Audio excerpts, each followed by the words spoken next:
let's talk money. Money, money, money. Money. I don't know if anyone else likes that song. In these Budget With Me videos, I talk about all of my earnings from the current month that we are in, and then I also do a forecast of potential earnings for the next month.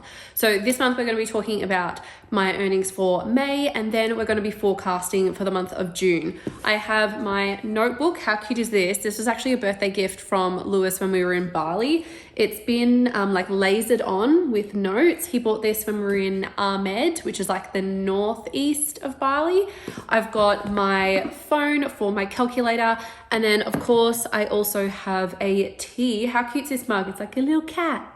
If you guys know, I do have 2 cats, which they do when I film often like to come and say hello. Usually they like jump on the couch and watch. So if you do notice a cat, let me know down in the comments below. They love to say hey. All right, so let's just jump straight into it. Let's talk about the month of May. I actually haven't uploaded one of these videos for a little while, just because for April, that was a like shocking month for earnings because 2 of the weeks were school holidays.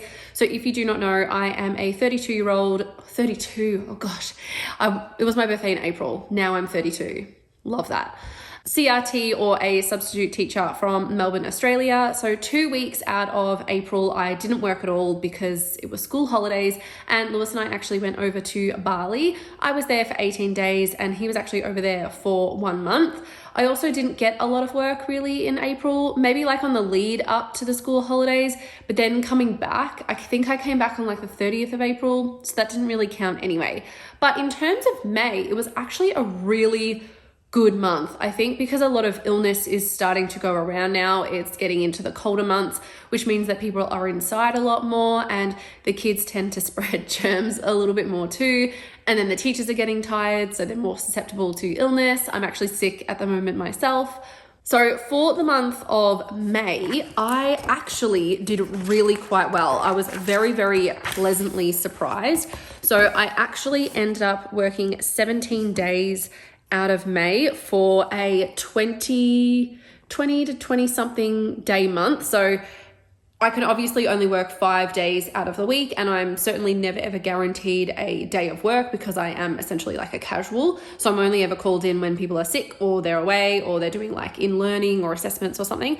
So I believe, I could be wrong, but so I actually ended up working 17 days out of the month, and I do earn $405 per day that I work. A lot of you will be going, oh my gosh, that's so much money, you're so lucky. But keep in mind that I also don't earn money for 12 weeks out of the year because of school holidays. I'm also never guaranteed 5 days of work. I also do not get sick leave. So I did actually not work 2 days this week. One, I got cancelled, and then the other day I just didn't work because I didn't get called. So that's potentially $810 that I kind of like lost out on. So just keep that in mind. Yes, it sounds like a lot of money. In the overall scheme of things, I'm actually earning a lot less than what I was when I was full-time. Okay, so 17, what I'm going to do is 17 multiplied by 405 gives me, for the month of earnings, $6,885. I'm just going to input that into my screen over here. So I like to use a website called Every Dollar, and it just gives you an overarching, this is not sponsored or anything, it just gives you an overarching view of your like earnings and your savings, and it kind of calculates it all for you, so you don't really have to do too much of it yourself. The only thing that I have to work out is the tax, pretty much. So for teaching private, it starts off at $6,885. However, because of tax, so 6,885 divided by 100 times 32.5. I'm really hoping that adds up, but that is a tax of $2,237. So that's like a third. I should have been able to work that out. That's like a third of the pay. So 6,885 take away 2,237 actually leaves me with a monthly income of $4,648. And just keep in mind as well that even though that is a lot of money, I also get taxed usually a lot more. So let's say, for example, that I actually work 5 days out of the week. That's $2,000 that I earn, but I usually get taxed about $600 out of that. So it's actually quite a huge chunk that I do get taxed. So while it might look really nice and pretty, yeah, it's just not really the case. For AdSense as well, for the month of May, so I'm actually going to put in for May $4,648. For AdSense and YouTube, I actually only ended up getting like $180. My AdSense has dropped quite a fair bit because I just haven't been uploading as much as what I normally do. And I know I say this all the time, but I really do need to start like really trying to grow my YouTube channel and getting a lot more like collaborations and earning a lot more in AdSense, because it's really going to help increase my income quite a fair bit. So yeah, I'm hoping to earn overall, including AdSense, which is $180, $4,828. I would even still say that there's no way that I would have earned that much, because that looks like a lot of money. Yeah, so May was really good, but in saying that though, I really highly doubt once I get all of my paychecks, I'll have to come back and calculate it all and see if I actually really did earn that amount of money. I do get paid this Wednesday, which is super exciting. So that is my income for May. 17 days, I'm really happy with that. Hopefully next month I can get a little bit more. Okay, so for June, I actually already have a couple of days booked already. I do have to get my calendar. So I actually use Google Calendar to track where I'm working and how many days I'm actually working at that school for. So for June, I have just 2 days booked so far. Yeah, so I have 2 days booked so far for the month of June. So 2 days times 405. I know that actually gives me, because I've done the maths with the tax, is $616 after tax. So 405 times 2 gives me 810, and then I'm actually left with 616. If June is going the way that May went, I'm actually hoping to get a lot more days. So the school holidays do start on the 23rd of June. So I'm really not expecting to get too many days near the end of June. So that takes about 7 days away. So there's no way that I can earn 7. I'm going to say that for the total amount of days for June, I'm going to go 13 days. That's like kind of maybe pushing it a little bit. But again, it's report writing season. Lots of people are getting sick, so maybe it's not. So 13 times 405 gives me a total of, so 13 times 405 equals $5,265. This is all pre-tax. So 5,265 divided by 100 times 32.5 is 1,711 tax.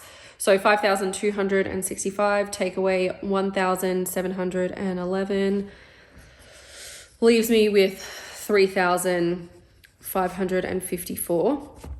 I also should note as well that that ending amount also doesn't include my HECS debt. So I do obviously still have to pay for some of my HECS, my student loan, which is a couple $100 that gets taken out of that final total as well. So for the month of June, I'm going to put after tax, I'm going to leave it as is, because I usually try and put it on the like higher side just to kind of motivate myself a little bit. 3,554. Agency, I'm hoping to not really work with a teaching agency. I actually really don't like working with them. They pay you about $50 a day less, and more often than not, I actually don't really like going to those schools that the agencies usually send you to. So no judgment if you are one of those people that work at those schools, but I just don't. Yeah, whenever I work as an agency teacher, I find that I usually get treated a little bit differently, not as nice sometimes. AdSense, 180. I am actually having a collaboration in June, which Thank goodness. So I'm actually going to bring this up to around $600 of earnings from YouTube. I really do need to start like posting more, even on like maybe TikTok and Instagram. I really need to dedicate, I think, a lot more time and energy into this kind of like second side hustle, just to, again, like supplement my income, because everything is just getting so much more expensive and I'm struggling to save a lot more than what I used to. Okay, so let's look at over onto the rest of my fixed expenses and mortgage and all that sort of stuff. So Spotify, these are expenses that happen every single month. I know exactly when they're coming out, how much they're going to be. This doesn't really change too much. So Spotify, I pay for pretty much all my family's Spotify. I have the family account. Stan is $14. Phone bill, and I actually think I spoke about this in my last budget with me video. I'm actually no longer with my current provider since like a week ago. I've actually changed to the Woolworths mobile because it is cheaper, and once a month you actually get 10% off your grocery bill. So the price of the actual recharge is essentially cancelled out, which makes mathematical and financial sense to me. So $20 that I essentially don't have to pay anything for the month. So 10% off every month on one shop through Woolworths. I highly recommend. It was actually really easy to set up. I did it all online. I did an eSIM, still have my same number, and I think it's through the Telstra network. So hopefully I'll get a little bit better coverage if we ever go out into like the country or something. Okay, now mortgage. If you are a homeowner like myself and Lewis, you would understand the absolute pain that is interest rates at the moment. It is just insane. Like, I think our interest rate is 5.54%, which I think is one of the better ones, but still, when you buy a house that is worth quite a lot of money, which is a whole nother video in itself that we'll probably talk about at some stage. Like the increased payments that you have to give back to the bank is just absolutely insane. I'm actually going to have to change my mortgage repayments at the moment. I'm going to have to up them to now about $1,700 per month, which is, if you are someone like me and you don't earn like a lot of money or you don't have a consistent income, this can actually be really quite scary. Again, it means that I'm not putting anywhere near as much, if any, savings away. Essentially the only savings that I do ever get or put away is from YouTube. So everything that I earn from YouTube or like the side hustle, that gets put into my savings. I used to invest it. I can't afford to do that anymore. So it's going all into my savings account. So even though our next increase in mortgage doesn't start until I think it's the 6th of July, so we've still got a couple of weeks to go, I'm just going to factor that in now while I'm just getting used to it, just so that it's not like a huge, scary, big jump when it happens. So that's the mortgage. So $1,700, that's just my portion, and Lewis's is about more than double this. So the house thing, we'll talk about it another time. Don't get me started. Bills, $160. We put the same amount into bills every single month. So I put $160, Lewis puts $160. Petrol, $90. I actually need to increase this because I will be traveling to a school that is a little bit further away. So the school that actually gives me the most work is about a 45-minute drive, which I know isn't really that far, but when you do it every day, the petrol prices, obviously, it does increase, and the amount of money that you have to put into your car does increase. So that is $180 for the month. Groceries is going to be $400 for the month. Again, I put in the same amount as Lewis. He puts in $400, I put in $400. That is for kind of everything: cat food, litter, groceries, anything sort of house related, like toilet paper, that comes under that amount of money. And then the bills is all gas, electricity, water, just those things. And we actually usually are pretty good. We're usually quite ahead in our bill account when we get one. It's not scary. It's kind of like a sinking fund for our bills. We just pay it as soon as it comes in because the money's already kind of sitting there. For splurge, I don't even know how much money I'm going to have for splurge. I'm actually going to keep it at that. So $110. Pilates, I'm actually getting rid of. I can't afford to do it at the moment. until, I don't know, I sort of supplement a bit more income, or maybe I'll do it on like the off chance. Maybe I'll put in like $40. Maybe I'll do like 2 classes a month or something, because I still need to kind of keep fit and building some sort of muscle. Splurge, actually, look, let's do 200. We're not gonna be in like a super negative mindset that we can't even go out and buy ourselves coffee. So I'll give myself $200. Again, if I don't have the money for that, I just don't have the money for that. It doesn't, yeah. Health insurance, $100, car insurance, $84. That's all staying the same. House insurance, again, still staying the same. So with my sinking funds, I always try every pay to put the same amount of money in, like every pay. So even though every account has like a different amount of money that gets put in, I really try and stay consistent as I possibly can. If I don't get paid, obviously I can't contribute anything to my sinking funds. So with these amounts, I have actually factored in the time that I'm not going to be working. So like really, I don't actually need to be putting in $100 every single month. Really, I have to put like $80 a month. But because there are some weeks and months that I don't get any work, that kind of like supplements it. I hope that sort of makes sense.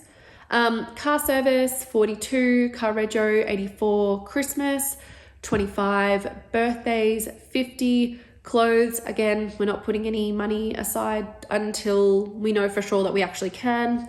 Council rates, $84, and home decor, nothing. So hopefully that actually does or should leave me with $902 left to budget. I like 100% know that that is probably going to be about half for June. It probably will not be 900. It might be 300 or 400, but we'll see. You'll have to come back next month to check to see if the $902 was actually accurate, if it was more, if it was less. We'll see. Again, I like try to budget on the lower side rather than the sort of higher side, just because any extra income to me is like super, super exciting. All right, guys, well, that is my work goals, my work income for the month of May and June. Let me know any of your concerns for this coming month, anything that you are really looking forward to, any like budget goals, any budget wins, any money wins that you have had recently. Please let's share them down below so then we can all celebrate together. I hope that you have a really great rest of the month, and I will see you in a video sometime in the very near future.